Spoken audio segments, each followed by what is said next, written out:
Okay, so then the opera is complicated because when Beethoven started to write it, the first couple of numbers are sort of opera comique style, sort of buffo numbers, a little bit like the beginning of the Marriage of Figaro, and then suddenly the third number is the quartet, Mirrors of Wunderbar, which is a completely groundbreaking piece of music in terms of what it achieves spiritually and how just plain effing beautiful it is, and harmonically it's really interesting. It's a phenomenal piece. And then Rocco has a sort of buffo aria, and everything goes along. And suddenly it gets more and more profound. The numbers get bigger and more heroic. And writing for Florestan and Leonora is completely different. It's like Wagner writing for Tristan and Isolde. He sort of invented voices in his mind that was going to sing this music. So he starts in one style and it moves to something else. And this has often been something which has slowed people down about the opera. My feeling is that everybody on stage is a person, full, complicated person. But I also wanted to tell a story in a way that would bring the dilemmas of those lesser characters, not my word, because I don't consider them lesser, as I said, and throw them into the highest possible stakes of the situation at hand. We don't really know about this political prison from 1805. Actually, we do know something about it, but we is the wrong pronoun. It's like a few people know about this. So when we look at something that's staged in a period, or something which is broadly abstract, we can savor many things about the piece because it's beautiful. But one thing that doesn't tend to happen is high stakes across the board for all the characters, for all the people on stage. And that is always my concern in storytelling, because you can't really get anybody to buy into an idea in the theater without riding on the heartstring. So, so we chose a setting, which is an updated, and it's not. I'm actually the sort of most untrendy director working, because I don't update a lot. I do a lot of period work, and I love that. I find it thrilling and interesting to look at the relationship of aesthetics and history, and I think audiences do too.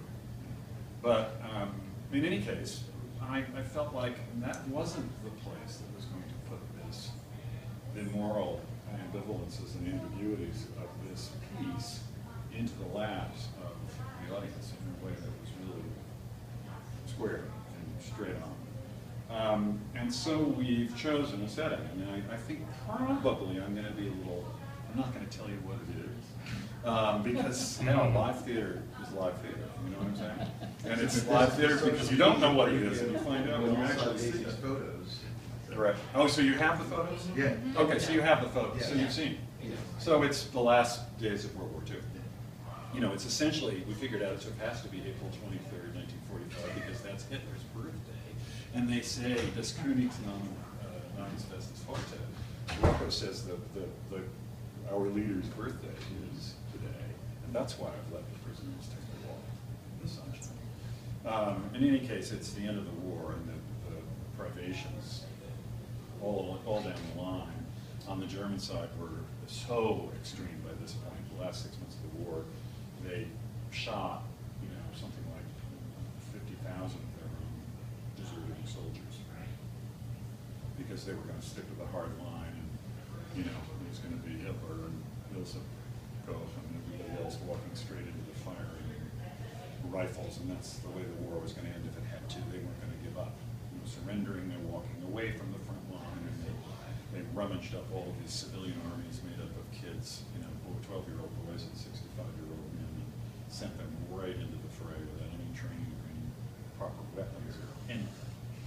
So it was really a sort of slaughter fest and a terrible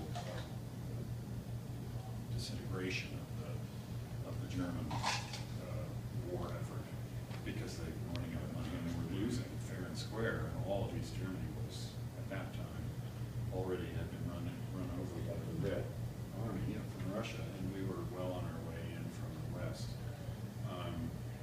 So the main issue, though, is is that Rocco and Marcellina and Giacchino, going back to what I said in the beginning, these so-called opera comique characters are actually the guy who runs the jail and his daughter cooks for him, and Giacchino is the guard.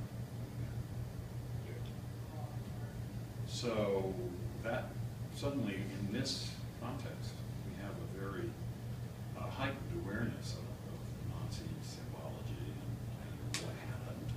Well, I think it's very much in our sort of country's DNA, and we're aware of the, God knows, of the high stakes of the situation for prisoners. We may be a little bit less aware of the high stakes for the Germans in those last months of the war, because nobody was very happy that there was a war. I mean, there were very few passionate believers left, and most people were, happy to tear up a poster by this time, even though they were bought in. The people who ran those camps, they have been the subject of much study and documentary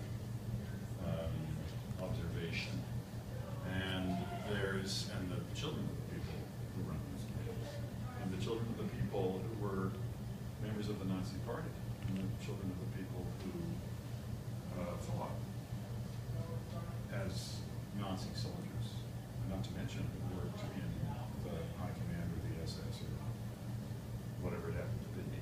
This is the story of my generation. We're the children of war parents. And my dad fought in the war, and he came, with a tremendous amount of information. My great aunt was married to the guy who was the High Commissioner of Germany directly the day it was announced that the war was over. They were on a boat, and they were over there, and she went to train all up and down Germany, and met in one car, in this clinic car, with German women, and heard them tell the story of what they had experienced during the war. And of course, anyone on the east side, and if you were female, they were raped.